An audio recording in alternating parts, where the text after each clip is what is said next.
Hey everybody, David Newton at Untitled Vinyl here with a response to a album cover tag that was started by Eric at Kriseric Vinyl Voyagers. I'll post a link down below to his channel, go check him out.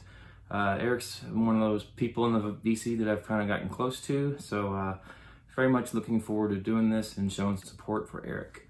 So he's got 12 questions he would like for us to show, all related to album covers. And the first one is to share an album cover that has a deeper meaning that maybe a casual listener wouldn't know about. This was a hard one for me, so this might be a bit of a stretch, but I'm going with Abbey Road. Every Beatle fan, casual or Beatle fanatic, knows this is one of the most iconic covers from the band. But a true Beatle fan knows that there's some clues on this album cover that kind of support the whole Paul is dead conspiracy. So, John Lennon is wearing all white, and he is supposed to represent the clergy or the priest. Ringo is wearing all black, he's in a suit, and he's supposed to represent the pallbearer. Paul is wearing a suit, but he's barefooted.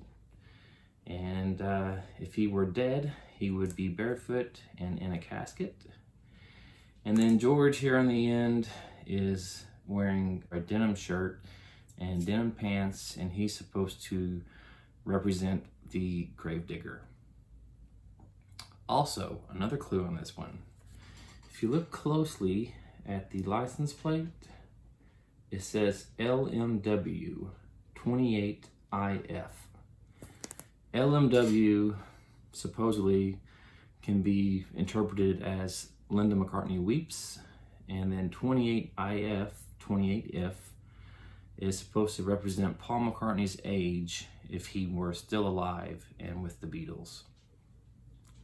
Kind of a stretch, but just wanted to throw that out there for you all. Question 2 was to share an album that reminds you of something else. I'm going with Robert Plant, and this is his album, The Principle of Moments.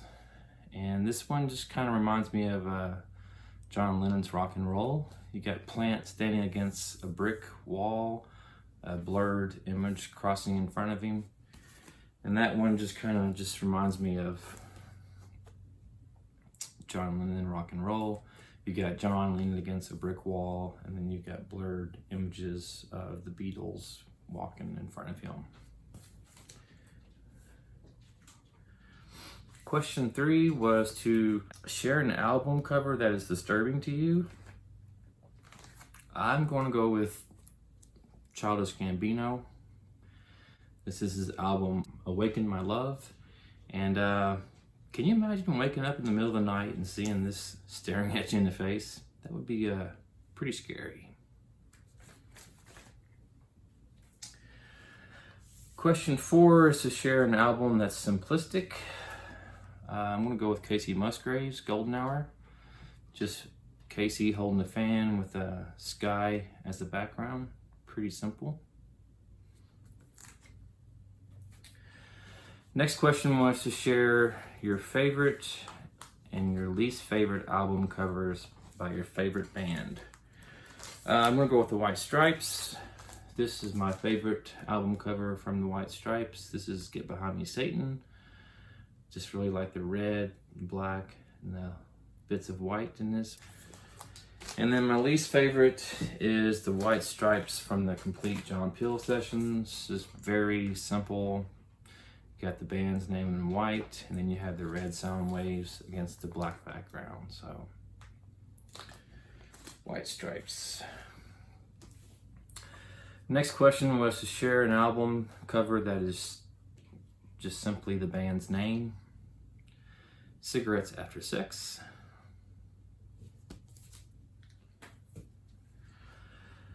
Next question was to share an album that makes you smile. I'm going to go with Iggy Pop, Lust for Life. Iggy's cheesing real big on this cover and just makes me smile too. An album cover that makes you sad. I'm going to go with the Tom Petty and the Heartbreakers, The Best of Everything. This is a box set, but just seeing the picture of Tom on the cover makes me sad. I was a big Tom Petty fan. Still am a big Tom Petty fan, but when he passed, it was just really unexpected and just heartbreaking. No pun intended.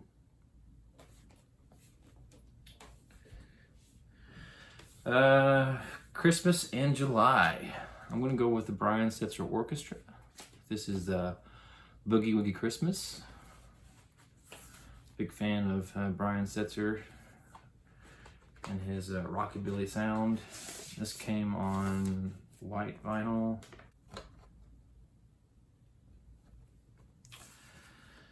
Next was to share the worst album cover. I'm gonna go with John Mayer and The Search for Everything. I don't know what is supposed to be going on in this picture. It's a sketch of John Mayer. He's got something going around his head. I don't know what it's supposed to represent, but this is a horrible album cover, in my opinion. I don't know, you got the mandalas, you got a flower on his shoulder there. When I first saw this, it looked like he had like a tape measure going around his head, and just like, what the hell is going on there? All right, question 11 was to share a debut album cover. I went ahead and chose two for this one. The first one I thought about immediately was Bush, and this is 16 Stone. The original album cover was the inverse of this. You had mostly red with silver. This is a reissue, so it's been inverted, and you got mostly silver with red. So Bush, 16 Stone. And then the second one is The Dead Weather, and this is Whorehound. Just have always liked this album cover with Alison Moss art. Very cool cover. Great album too. And then question 12 was to share an album cover that is pleasing to look at. I went with the Band of Skulls. This is their debut album, Baby Darling Dollface Honey. I just really always liked the colors on this album. You got the symmetry going on. Just a very pleasing album for me to look at. All right, the bonus question was to share your favorite Beatle album cover. I'm going to share the same one that Eric shared, Rubber Soul. I've always been a fan of this cover. This is the band when they had stopped touring and were just focused on studio albums. They're all dressed in the same kind of brown denim on the cover. They're still sporting the mop tops. And this is before they kind of delved into the psychedelia stuff. So Rubber Soul. Well, that's going to do it for my responses, Eric. Hope you enjoyed those. Again, if you aren't familiar with Kriseric Vinyl Voyagers, I'll post a link down below. Go check him out. He posts a lot of great videos. It always cracks me up though, Eric, when I'm watching your videos and I can hear your dog snoring. It's just funny. Well, that's going to do it for this video. Hope you all are doing well, and until next time, take care. Thanks.